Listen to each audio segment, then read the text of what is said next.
नमस्कार, मैं सिरांधा आप सभी दर्शकों का अन्नदाता कार्यक्रम में स्वागत करती हूं। किसान बहुत परिश्रमी होते हैं। वो खेतों में जी तोड़ मेहनत करते हैं, जो अनाज, फल और सब्जियां उगाते हैं। हमारे देश की अर्थव्यवस्था का लगभग समूचा भार उन्हीं के कंधों पर ही है।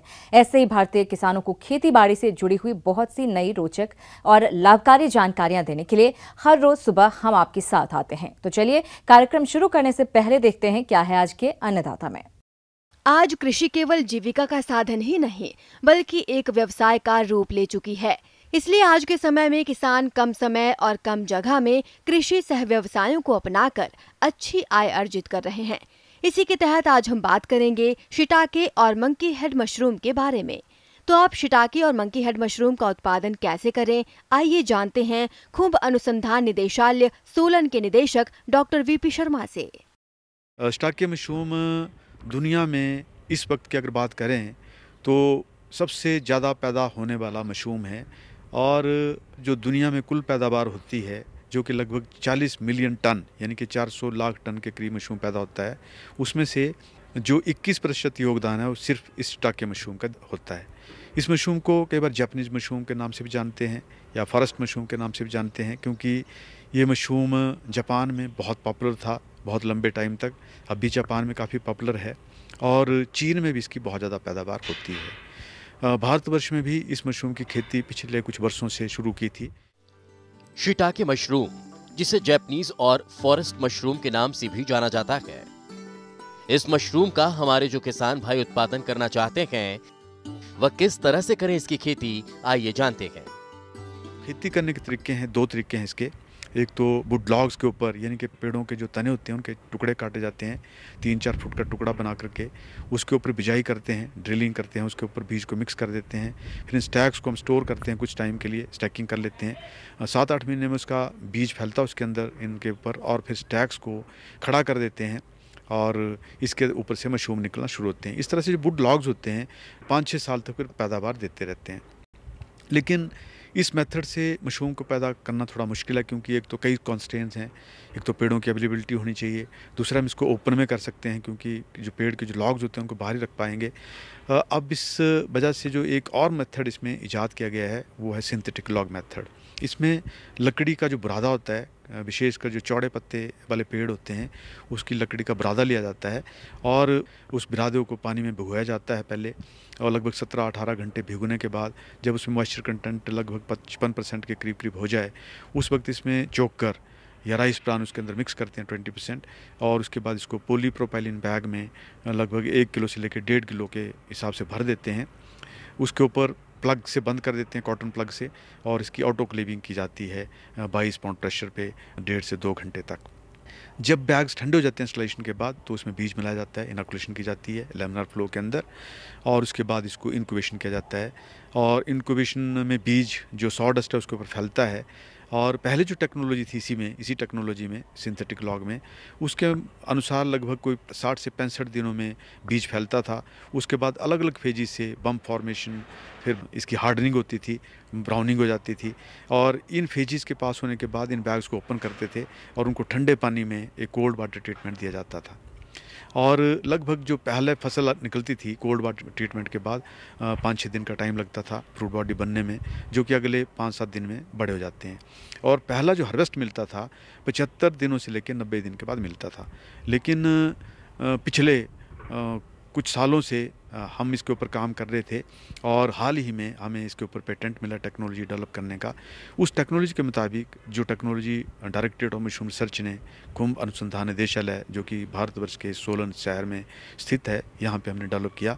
इस टेक्नोलॉजी को यूज कर करके हम 45 दिन में पहला हार्वेस्ट ले सकते हैं। और जैसे मैंने पहले भी कहा कि दुनिया में सबसे ज़्यादा उगाया जाने वाला ये मशरूम है, और इसकी मेडिसिनल वैल्यूज़ भी बहुत अच्छी हैं क्योंकि इसके अंदर एक लैंटनिन कंपाउंड पाया जाता है जो कि कैंसर जैसी बीमारी को रोक सकता है। साथ ही इसके अंदर इरिट्राडिनाइन कंपाउंड पाया जाता है जो कि कोलेस्ट्रॉल को कम कर सकता है। तो खाने के लिए बहुत टेस्टी मशरूम है, और साथ ही साथ इसमें जो मेडिसिनल प्रॉपर्टीज़ हैं वो भी बहुत बढ़िया हैं।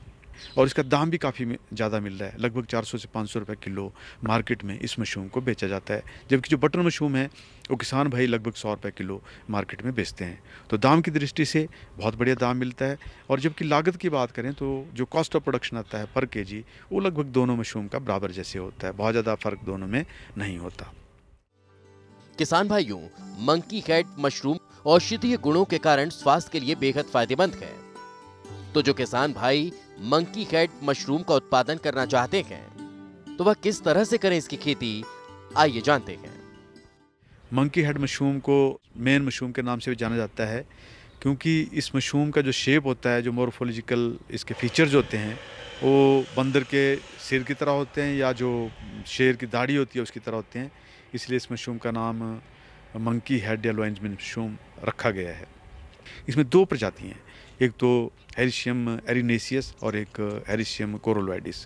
ये दोनों प्रजातियां भी मेडिसिनल मशरूम के नाम से जानी जाती हैं और खाने में टेस्टी हैं। हाल ही में हमने यहाँ पे खुम्ब अनुसंधान निदेशालय में इनकी खेती को विकसित किया है और इनको भी लकड़ी के बुरादे के ऊपर ग्रो करते हैं। तकनीक लगभग जैसे स्टाके मशरूम के वैसे ही है, लेकिन इसमें कोल्ड वाटर ट्रीटमेंट देने का ज़रूरत नहीं पड़ता और 20 से 22 डिग्री सेंटीग्रेड के ऊपर इसकी क्रॉप जो है ली जाती है। और इस मशरूम की विशेषता है क्योंकि इसकी मेडिसिनल प्रॉपर्टीज़ हैं और ख़ासकर न्यूरोलॉजिकल डिसऑर्डर्स के लिए ये मशरूम बहुत ही बढ़िया है। ऐसा समझते हैं कि जो बंद अगर दिमाग की नसें हैं उसको भी मशरूम खोल सकता है। इस टेक्नोलॉजी को भी यहाँ पे विकसित किया गया है और मुझे पूरी उम्मीद है कि अगले आने वाले कुछ वर्षों में कई किसान भाई इसको अपनाएंगे और इसको रोजी रोटी का एक जरिया मशरूम की खेती को बनाएंगे। गेहूं की कटाई मड़ाई का कार्य जोर शोर से चल रहा है और इस समय गेहूं की कटाई के लिए मजदूरों की उपलब्धता नहीं हो पाती और लागत भी अधिक आती है। इसलिए रीपर बाइंडर मशीन द्वारा गेहूं की कटाई किसानों के लिए लाभकारी साबित हो सकती है। तो आइए जानते हैं ये मशीन किसानों के लिए कैसे उपयोगी है, बता रहे हैं मुख्य तकनीकी अधिकारी दिनेश कुमार द्विवेदी। मैं आज आप लोगों से फसल की कटाई के संबंध में चर्चा करूंगा।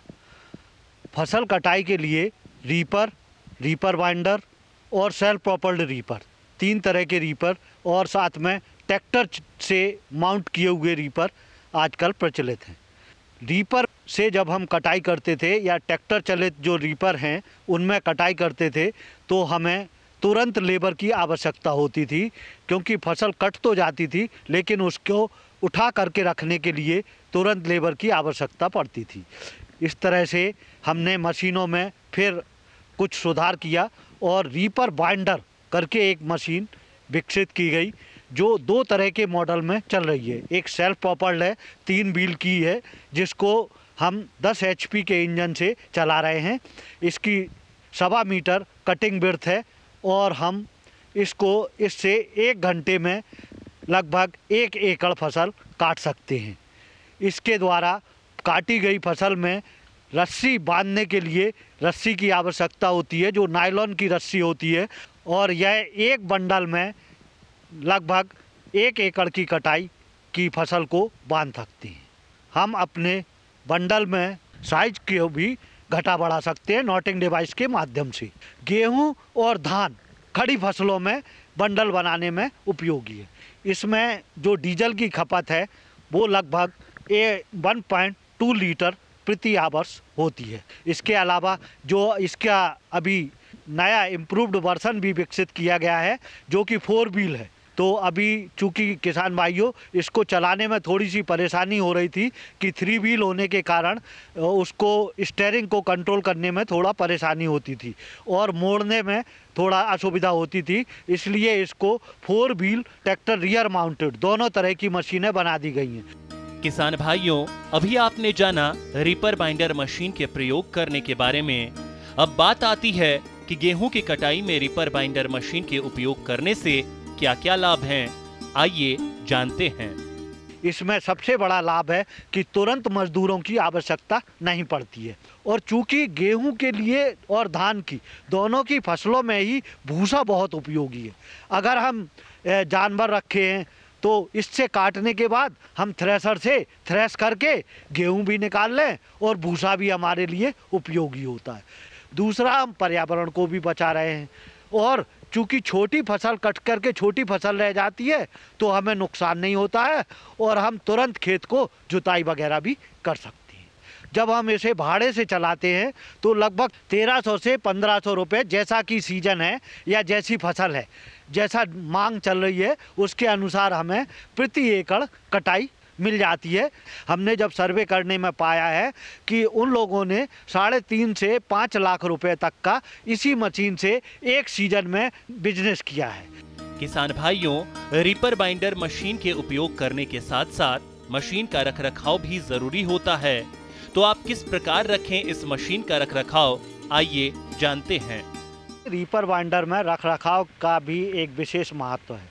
एक तो इसमें इंजन है, डीजल फिल्टर, ऑयल फिल्टर, समय समय पर हमें डीजल फिल्टर बदलना चाहिए। दूसरा, एक जो कटर बार का ब्लेड होता है, सीजन में जब शुरू होता है तो नया पूरे सभी ब्लेड नए लगा लें, उससे हमारा पूरे सीजन में कटाई में कोई परेशानी नहीं आएगी। इसमें जो मुख्यतः ड्राइव है, जो रील को ड्राइव जाती है वो बेल्ट के माध्यम से जाती है। एक बेल्ट जो है हमें एक एक्स्ट्रा रखनी चाहिए। जब हमारा मशीन जब हम शाम को खड़ी करते हैं तो हवा मार करके चेन पर ऑयलिंग करना चाहिए और जो कटिंग ब्लेड होते हैं कटिंग ब्लेड पर भी ऑयल करना चाहिए। अब बात आती है किसान भाइयों कि इस मशीन की कीमत कितना है, तो जानकारी के लिए मिलते हैं। लेकिन अगर ये खरीदना चाहते हैं तो हमारे जो जिले में कृषि विज्ञान केंद्र हैं उनके माध्यम से आप संपर्क कर सकते हैं। साथ साथ जिले में जो उप निदेशक कृषि डेवलपमेंट ऑफिसर होते हैं उनके माध्यम से हम इस मशीन को खरीद सकते हैं। इसकी जो 3 व्हील है उसकी कीमत 3.5 से 4 लाख के बीच में और जो 4 व्हील है उसकी कीमत 5 लाख से 5.5 लाख के बीच में होती है। जो कृषक भाई स्वयं के खर्चे से लेना चाहते हैं वो खर्चे से भी इसे अपने खर्चे से खरीद सकते हैं। बाद में इसमें आवेदन दे करके सब्सिडी प्राप्त कर सकते हैं। अपने राज्यों में किसान साल भर पशुओं के लिए हरा चारा नहीं उगा पाते और जो पशु आहार बाजार से लाते हैं वो भी काफी महंगा होता है। तो इसके लिए अजोला एक वरदान साबित हो सकता है। तो किस प्रकार से उपयोगी है अजोला और आप अजोला को अपने स्तर पर किस प्रकार से तैयार करें, इस बारे में जानकारी दे रहे हैं कृषि विज्ञान केंद्र गोनेडा के पशु विशेषज्ञ डॉक्टर सुरेश चंद कांटवा।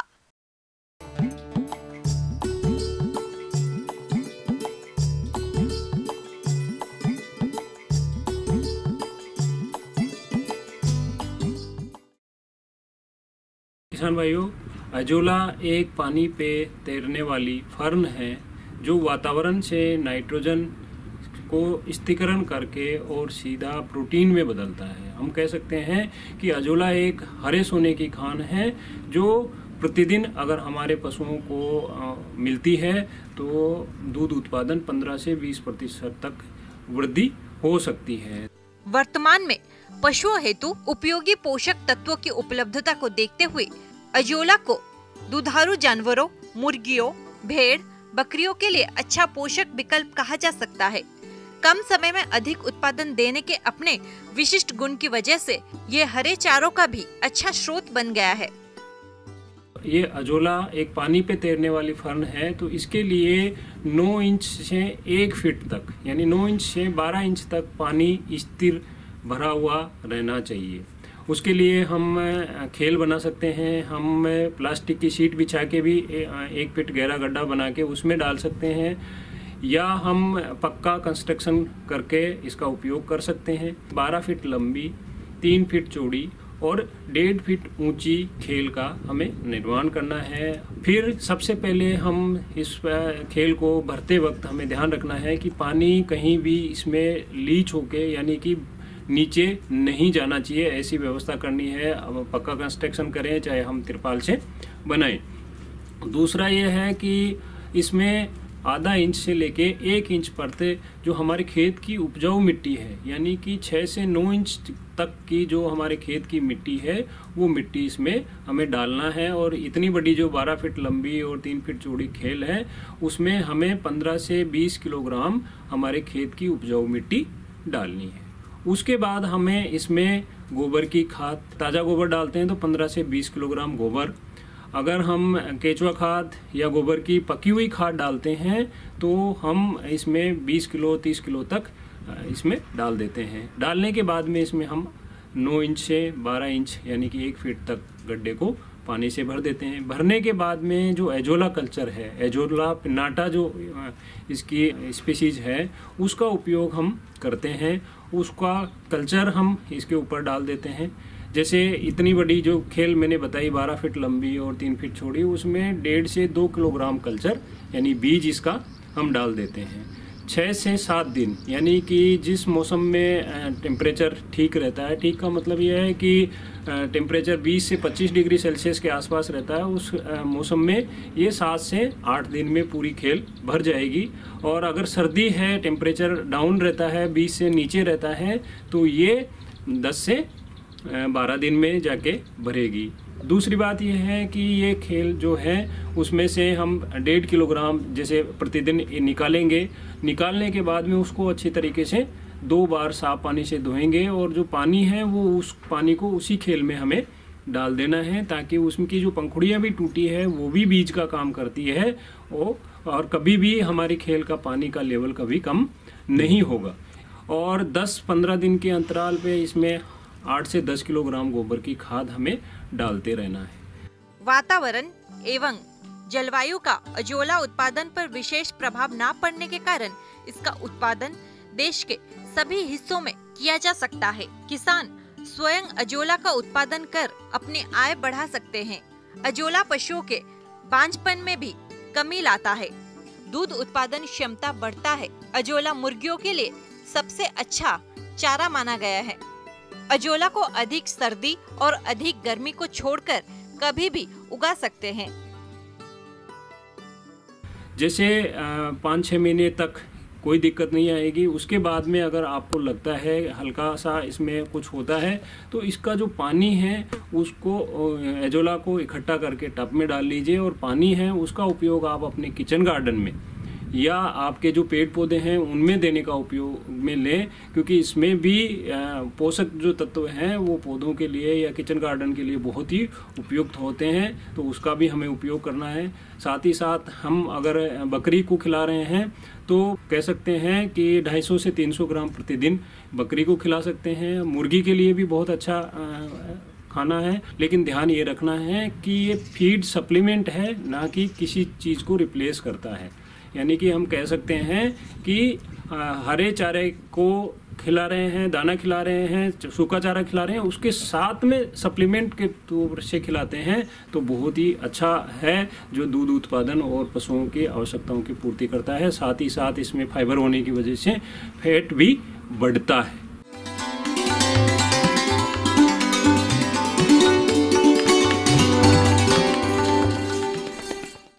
अन्नदाता हेल्पलाइन निःशुल्क फोन संपर्क सेवा के माध्यम से आपके द्वारा पूछे गए प्रश्नों में से 1 या 2 महत्वपूर्ण प्रश्न को हम अपने कार्यक्रम में शामिल करते हैं। इसी के तहत आज का चयनित प्रश्न और उसका जवाब इस प्रकार है। आज के अन्नदाता हेल्पलाइन में जिस प्रश्न को कार्यक्रम में शामिल किया गया है उसे पूछा है गांव उदयपुरिया, जिला जयपुर के किसान गोपाल लाल ने। आप फसलों में दीमक कीट के नियंत्रण पर जानकारी चाहते हैं, तो गोपाल जी आपकी जानकारी के लिए प्रस्तुत है कार्यक्रम का यह अंश।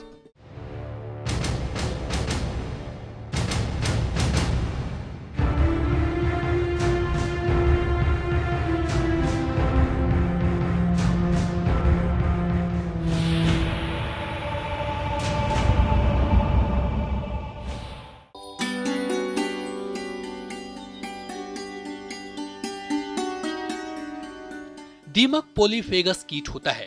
यह सभी फसलों को बर्बाद करता है। भारत में फसलों को तकरीबन 45% से ज्यादा नुकसान दीमक से होता है। वैज्ञानिकों के अनुसार दीमक कई प्रकार की होती है। दीमक भूमि के अंदर बीजों, अंकुरित पौधों को चट कर जाती है। कीट जमीन में सुरंग बनाकर पौधों की जड़ों को भी खाते हैं। प्रकोप अधिक होने पर ये तने को भी खाते हैं। अगर इस कीट पहचान की बात करें तो दीमक कीट का वैक्स मोटा होता है, जो घूसर भूरे रंग का होता है, और इस कीट की सुड़ियां मिट्टी की बनी दरारों अथवा गिरी हुई पत्तियों के नीचे छिपी रहती है। ये रात के समय निकलकर पौधों की पत्तियों या मुलायम तनों को काटकर गिरा देती है। दीमक आलू, टमाटर, मिर्च, बैगन, फूलगोभी, पत्ता गोभी, सरसों, राई, मूली, गेहूं आदि फसलों को सबसे ज्यादा नुकसान पहुंचाता है। इस कीट के नियंत्रण के लिए समेकित कीट प्रबंधन को अपनाना जरूरी है। दीमक की रोकथाम। दीमक से बचाव के लिए गर्मियों में खेत की अच्छी गहरी जुताई करें। खेत को खरपतवारों से मुक्त रखें। खेत में कभी भी कच्ची गोबर नहीं डालनी चाहिए। कच्ची गोबर दीमक का प्रिय भोजन होता है। बीजों को बेब्रिया बेसियान फफूंद नाशक से उपचारित किया जाना चाहिए। 1 किलो बीज में 20 ग्राम बेब्रिया बेसियान फफूंद नाशक से उपचारित करके बोनी चाहिए। 2 किलोग्राम सूखी नीम की बीज को कूटकर बुआई से पहले 1 एकड़ खेत में डालना चाहिए। नीम के 30 किलोग्राम प्रति एकड़ में बुआई से पहले खेत में डालने से इससे प्रकोप कम होता है। 1 किलोग्राम बेब्रियान बेसियान फफूंदनाशक और 25 किलोग्राम गोबर की सड़े खाद में मिलाकर बुआई से पहले खेत में डालें। 1 किलोग्राम प्रति एकड़ बेब्रियान बेसियान फफूंदनाशक को आवश्यकता अनुसार पानी में घोलकर मटके में भरकर निचले हिस्से में छिद्र करके सिंचाई के समय देना चाहिए।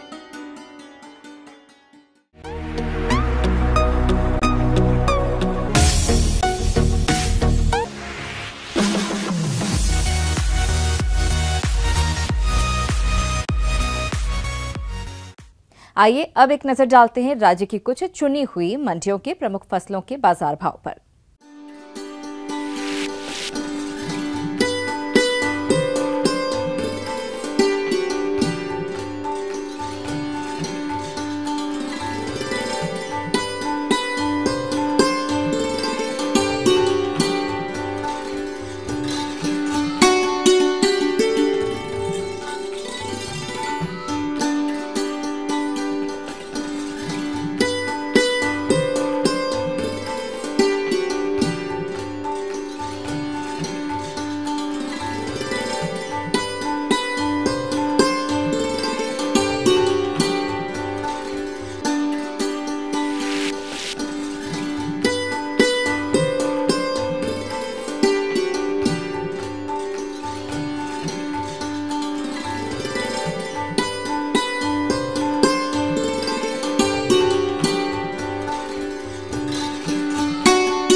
किसान भाइयों, अन्नदाता आपकी सेवा के लिए संकल्परत है। कृषि संबंधित समस्या और सुझावों के लिए आप हमें इस पते पर संपर्क कर सकते हैं।